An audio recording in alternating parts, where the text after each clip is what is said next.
యేసుక్రీస్తు నామంలో బెతస్తా విడుదల పరిచర్ల తరపున మీకు ప్రేమపూర్వకమైన వందనాలు. ఈ దిన వాక్య ధ్యానము, ఆయన మనుష్యుల అందరూ రక్షణ పొంది సత్యమును గూర్చిన అనుభవ జ్ఞానము గలవారై ఉండవలనని ఇచ్చయించుచున్నాడు.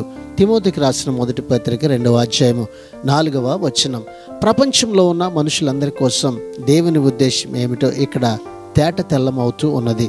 క్రీస్తును గురించిన సత్యాన్ని ప్రతి ఒక్కరూ తెలుసుకోవాలని, ఆయన ఇచ్చే పాప విముక్తిని, రక్షణను స్వీకరించాలనే దేవుని యొక్క ఆశ. ప్రేమ స్వరూపి అయిన దేవునికి ఇలాంటి ఆశ ఉంటుందని మనం నమ్మాలి. అయితే చాలామంది సత్యాన్ని తెలుసుకోకపోవడానికి, రక్షణను, పాప విముక్తిని పొందకపోవడానికి కారణం ఏమిటి? యోహాను సువార్త 3వ అధ్యాయము 19వ వచనంలో ఈ విధంగా రాయబడి ఉంది. వెలుగు లోకంలోనికి వచ్చిన కానీ తమ క్రియలు చెడ్డవైనందున మనుషులు వెలుగుని ప్రేమింపక చీకటినే ప్రేమించుచున్నారు. ప్రార్థన.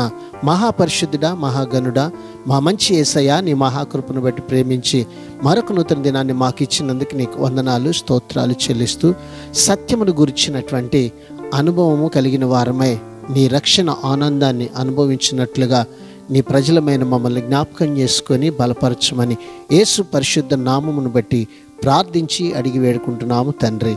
ఆమెన్.